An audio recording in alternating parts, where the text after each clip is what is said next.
melihat Pak Jarod udah dokter, insinyur, terus menjelaskan Bapak tentang probiotik. Pak, kira-kira apa sih Pak dasarnya saya lihat Bapak jadi seseorang yang sangat punya multi talenta. Mungkin ada tips penutup buat kita Pak biar dalam hidup ini kayaknya pengen juga seperti Pak Jarod gitu. Bisa multi talent Pak, bisa ini, bisa itu gitu loh Pak. Terima kasih Pak Jarod.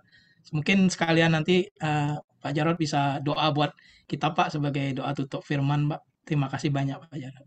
Oke, ya.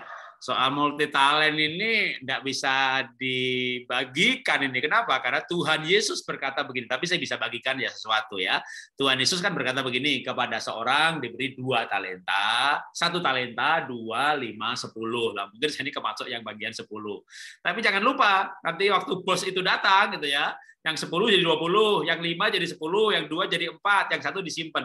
Yang 10 jadi 20, sama yang 5 jadi 10, sama yang 2 jadi 4. Upahnya sama. Jadi nanti saya di sorga ini upahnya sama Bapak Ibu.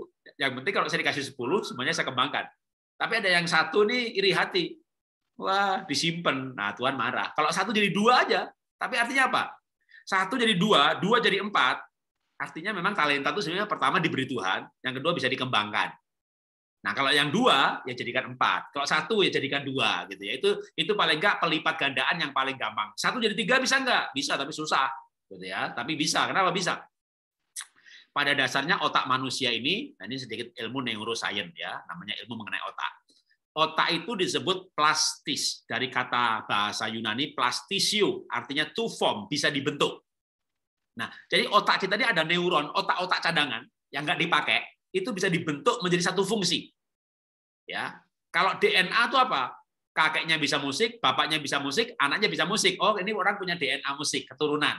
Bibit bobot bebet, gitu ya, orang Jawa bilang. Ya, kalau ilmu ilmiah bilang itu memang punya DNA musik, bakat musik, talenta musik, bakat karena DNA, bapaknya musik, kakeknya musik. Itu dilatih sedikit bisa. Tapi kalau ada manusia yang bapaknya, ibunya, kakeknya, neneknya, 7 turunan ke atas nggak bisa musik, saya bisa bikin dia bisa musik. Kenapa? Karena otaknya plastisio. Waktu saya menjadi coach di Metro TV, I Am Possible, karena juga seorang coach ya, menjadi orang motivator, memang akhirnya belajar juga yang namanya NLP, Neuro Linguistic Programmer, belajar mengenai neuroscience. Makanya para coach, para motivator itu kadang kayak jadi Tuhan dalam tanda petik, sehingga gereja juga bisa bilang sesat gitu ya. Tapi ini bukan sesat, ini ilmiah. Makanya para coach, para motivator itu sering berani berkata, kalau kamu bisa, kamu jadi bisa. Kalau saya bisa yakinkan kamu bisa, kamu akan bisa melakukan apa yang kamu bisa, yakin bisa, dan kamu jadi bisa. Gitu. Nah ini dasarnya sebenarnya ada dasar ilmiahnya, bahwa dalam otak manusia, otak-otak cadangan itu bisa disusun menjadi sinapsis. Ya, bisa musik karena turunan itu DNA. Tapi otak-otak yang tidak terpakai, sel-sel otak neuron yang tidak terpakai, kita sambung jadi satu, membangun sinapsis musik. Caranya gimana? Terus-menerus, konsisten dengan senang hati. Latihan terus-menerus, konsisten, senang hati, menemukan alasan mengapa harus bisa hal itu, senang hati. Itu lama-lama sinapsisnya terbentuk. Begitu terbentuk, itu permanen. Nah, ini kalau bahasa Alkitabnya sebenarnya ini Alkitabiah juga. Itu seperti 1 talenta jadi 2. Nah, yang 2 itu sinapsis. Yang 1 itu DNA. Nah, sekarang kalau saya dulu waktu jadi motivator belajar mengenai hal ini. Sebelum itu pun talenta saya udah banyak. Makanya saya kan pedagang, usaha saya ada sepatu, baju, pabrik. Saya animator juga ya, saya direktur LSP Animasi.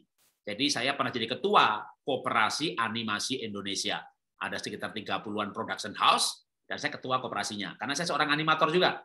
Cuma yang animator ini otodidak, saya nggak punya gelar.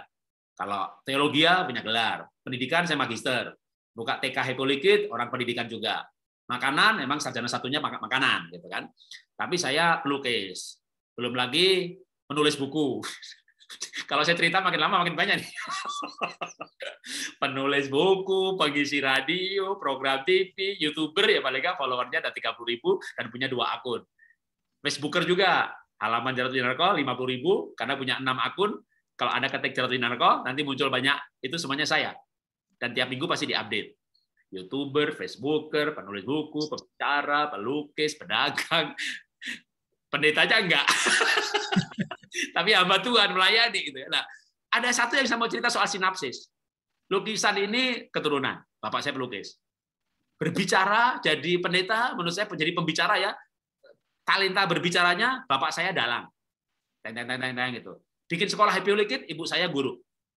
Nah, ada satu yang sinapsis, yaitu penulis buku. Saya sudah menulis buku sebanyak 66. Nah, ini sinapsis. Kenapa? SMP, SMA, kuliah, nggak pernah nulis.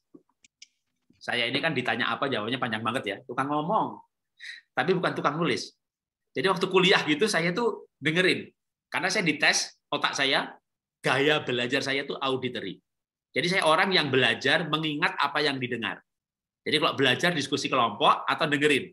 Nanti kalau mau ujian, pinjem teman-teman yang gaya belajarnya visual mata, tulisan, ya, atau orang melankolik yang rapi, lalu catatannya saya pinjem, saya fotokopi. Jadi SMA, kuliah, begitu kelakuannya. Nggak pernah nulis. Ini saya punya buku, ini saya tulis sendiri ya. 66 buku itu saya tulis sendiri, desain cover sendiri. Ini bukan talenta. Saya nggak bisa nulis. DNA saya nggak bisa nulis. Saya tes kecerdasan, di tes otak saya ada 10 jenis kecerdasan, nggak bisa menulis. Lalu ada yang tanya saya, Pak, bener nih Bapak nggak pakai scriptwriter atau pakai ghostwriter, editor? Enggak. Saya bisa tunjukkan laptop saya, ada yang baru jadi 5 halaman, 100 halaman, semuanya saya ketik sendiri. Bapak kan tukang ngomong, orang sanguin, tukang ngoceh, kok bisa nulis? Waktu saya belajar mengenai otak, sinapsis, dan saya tahu otak bisa dibentuk, saya bikin dulu saya sebuah bakat baru. Dan ternyata tahun 98 saya mulai nulis. Tak masukkan Gramedia, ditolak. Kenapa? Tiap halaman ada salah ketiknya. Orang sanguin nulis, saudara, emosinya ke bawah. Ini penting, tanda serunya 5. Jadi saya itu tahun 2002, saudara. Jadi 4 tahun kemudian baru buku saya bisa masuk Gramedia. Itu namanya ditolak, edit lagi, tolak, edit lagi, tolak, edit lagi. Sampai akhirnya, istri saya bilang, udahlah, daripada stres, pakai aja editor. Enggak, Pak Jarod masa pakai editor. Ini lagi bikin sinapsis, tahu nggak? Ya udah pasti nggak bisa lah, kalau kamu bukan tukang menulis. Pasti bisa, ilmunya bisa gitu ya. Jadi akhirnya saya latihan terus, gagal, nulis lagi, ditolak, nulis lagi, tolak, nulis lagi gitu. Sampai akhirnya goal gitu. Wah, begitu goal, waduh. Tapi dulu pernah ya ditolak itu akhirnya saya gini. Ya udah karena Gramedia tolak ya. Waktu itu kan usaha saya sukses, punya duit. Gramedia nggak mau nyetak, tak cetak sendiri. Setelah saya cetak sendiri ya mau dijual kan nanti orang pada komplain mau beli kok apa calah tulis itu kan tak bagi gratis. Seminar pendeta desa gitu ya, bagiin gratis loh. Mereka gratis dikasih ya nggak protes. Kalau mereka beli kan protes. Salah ketik, salah ini, salah itu gitu. Banyak yang protes. Jadi saya nggak jual. Di Gramedia tolak gimana mau dijual. Ya, tapi punya duit diberkati usahanya. Cetak tak bagiin gratis gitu. Sambil terus revisi lagi gitu 4 tahun dulu baru goal. Diterima secara penulisan, metode penulisan itu udah bener gitu ya. Tapi itu 4 tahun ditolaknya udah nggak tahu berapa belas kali, pokoknya sampai akhirnya tadi udah cetak sendiri aja kalau nggak ada yang mau nyetak. Itu ada kali 8 buku yang pertama itu tak cetak sendiri semuanya gitu ya. Karena emang, nah ini yang membuat saya akhirnya makin yakin bahwa talenta baru bisa diciptakan. Jadi kalau Bapak Ibu mau menciptakan talenta baru, itu nggak gampang. Makanya tadi bilang kalau 1 jadi 2 lah gitu. 2 jadi 4 atau jadi 3 aja cukup lah gitu. Nah, talenta apa yang mau diciptakan? Yang mendukung pekerjaan yang sesuai talenta. Jadi begini cara yang namanya cara personal development. Ini ilmunya coach gitu ya. Jangan tanya ayatnya mana, tapi sebenarnya ayat juga ada. Dalam membangun pribadi itu kita memilih pekerjaan sesuai minat, bakat, talenta. Misalnya saya dites, cocoknya jadi pembicara. Kalau bisnis jangan pabrik tapi dagang. Ya, trader, marketing. Nah, oke, dalam pelayanan jangan gembala tapi pembicara, ya sebagai pembicara. Oke, jadi coach. Oke, jadi coach, jadi pembicara. Talenta apa lagi yang saya butuhkan ya?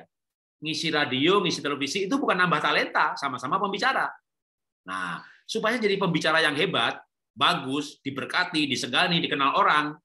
Wah, alangkah hebatnya ya kalau saya punya buku. Itu loh pembicaranya tuh penulis buku ini, gitu ya kan? Atau begitu seminar ada bukunya di depan, gitu ya. Tapi nggak bisa nulis, gitu kan? Nah, akhirnya saya kembangkan yang menopang pekerjaan ini. Jadi jangan bikin talenta baru untuk menjadi pekerjaan utama. Itu tips yang menurut saya perlu Anda tahu. menambah talenta baru. Kalau melukis ini bukan talenta baru. Waktu kecil saya udah memang suka melukis. Bapak saya melukis. Tapi karena jadi insinyur, jadi hamba Tuhan, bisnis, nggak pernah melukis. Itu namanya talenta yang disembunyikan. Bangkrut. Ingat lagi waktu kecil suka gambar. Hilang nggak ya? Saya bilang gitu ya. Hilang nggak ya gitu. Coba deh coba gitu ya. Waktu coba-coba jadi nggak bagus sebenarnya sih. Ada orang Melbourne, Australia. Pak, saya mau pesen lukisan. Bapak, katanya Bapak bisa ngelukis. Bisa sih, tapi nggak bagus-bagus banget. Bisa ngelukis ini nggak? Itu yang saya bilang. Dikasih gambar itu macan. Saya bilang bisa, gitu, karena butuh duit. Begitu dia bener nih jadi nih, kasih DP, saya bingung nih. Aduh, sudah lama nggak ngelukis ini, bisa nggak ya? Saya masih ragu-ragu. Akhirnya saya bilang ke anak saya itu, yang kecil, David, ini papa dapat order, tapi papa nggak yakin kalau papa bisa bikin. Jadi kamu yang bikin ya. Dapat lukisan 2, yang satu macan, yang satu abstrak. Yang abstrak saya bisa lah, dia pengen lukisan abstrak, saya pikir kebetulan, udah gampang bikinnya, abstrak. Ya kan? Lalu yang macan saya nggak bisa bikin, anak yang bikin, saya bikin backgroundnya.